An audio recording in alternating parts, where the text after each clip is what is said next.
जिला सहकारी बैंकों में भी अब ई बैंकिंग, मोबाइल बैंकिंग तथा ऐप बेस्ड सुविधाएं जैसे पेटीएम, पे फोन और क्यूआर कोड जैसी सेवाएं भी ग्राहकों को मिलेंगी। एक प्रेस वार्ता के दौरान ये जानकारी जिला सहकारी बैंक आगरा के चेयरमैन राजा अरिदमन सिंह ने दी। उन्होंने बताया कि इसके लिए आरबीआई से लाइसेंस प्राप्त करने के लिए प्रार्थना पत्र भेजा गया है। दरअसल जिले में जिला सहकारी बैंक की 16 शाखाएं हैं, जिनके लगभग 1.5 लाख से अधिक ग्राहक हैं। इन शाखाओं में साल भर में लगभग 3.5 अरब का लेन देन होता है। अभी तक इस बैंक से मोबाइल के जरिए भुगतान नहीं होता, ऐप से भुगतान की सुविधा भी नहीं है। ई बैंकिंग और मोबाइल बैंकिंग न होने से ग्राहकों को असुविधा होती है, जिसके कारण ग्राहकों की तादाद बढ़ने में समस्या आने लगी थी। इसी के ध्यान में रखते हुए जिला सहकारी बैंक के चेयरमैन राजा अरिदमन सिंह ने कहा कि शीघ्र ही इस ओर कदम बढ़ाया जा रहा है। नए साल से ग्राहकों को इसकी सुविधा मिले, इसके लिए तेजी से प्रयास किए जा रहे हैं। सहकारी बैंक में उसके माध्यम से आप पूरी जानकारी ले सकते हैं।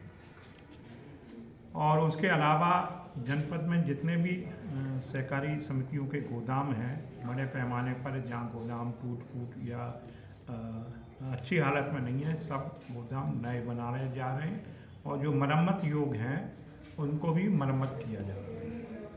तो जितने भी ये गोदाम जब तक स्टोरेज नहीं होगा तो ना खाद रह सकेगी और ना ही गेहूँ, और जो सरकारी खरीद करती है तो फर्स्ट स्टेज एफसीआई के लेने से पहले वो गोदाम में स्टोर हो जाती है। तो और साथ साथ सभी सोसाइटीज़ इंटरनेट से जुड़ रही हैं। ये सबसे बड़े पहलू ये हो रही है कि सभी सोसाइटीज़ इंटरनेट से जुड़ रही हैं, गोदाम बन रहे हैं। और जो हाईटेक जो प्राइवेट कमर्शियल बैंक्स में और प्राइवेट बैंक में जो सुविधा थी, हमारी जिला सहकारी बैंक वो व्यवस्था दे रही है और देना लग जाएगी। अगले जनवरी तक सब व्यवस्था लागू हो जाएगी। और जो लाभ में हम लोग आए, इस वर्ष हम लोग लाभ में भी आए हैं। हमारा जो इन्वेस्टमेंट्स है जिला सहकारी बैंक का गवर्नमेंट सिक्योरिटीज़ में, वो भी बड़े पैमाने में बढ़ा हुआ है।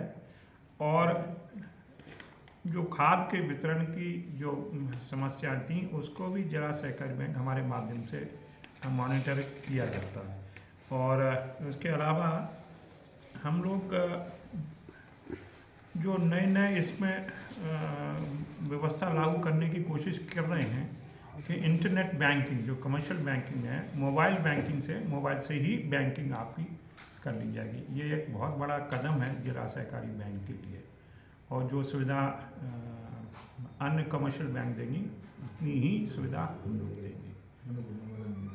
और ये सिलेक्शन भी इसका जैसे एसबीआई का होता है, उसका ही अब प्रोफेशनली उसी का भी तरह से selection, branch manager, clerical staff उसी तरह से सिलेक्शन होगा जिसका जो सर्विस प्रोवाइडर है, जो ट्रेनिंग होती है एसबीआई की, उसी आधार पर। तो पूरा प्रोफेशनलिज्म लागू हो जाएगा बैंक से लेके सोसाइटी तक। ये संभव कैसे हुआ राजा साहब, ये इतनी सारी चीज़ें? देखिए, ये एक तो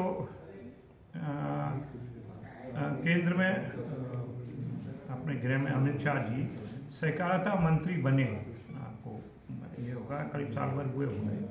ये चेंजेस पैन इंडिया होंगे, मतलब पूरे हिंदुस्तान में। वहीं उन्होंने बताया कि 2021-22 में बैंक ने सराहनीय लाभ प्राप्त किया है। बैंक का डिपॉजिट में जहां 11 करोड़ 30 लाख की वृद्धि हुई है, वहीं बैंक के इन्वेस्टमेंट में 16 करोड़ 30 लाख की वृद्धि हुई है। प्रातः दर्पण न्यूज के लिए आगरा से अमित शर्मा की रिपोर्ट।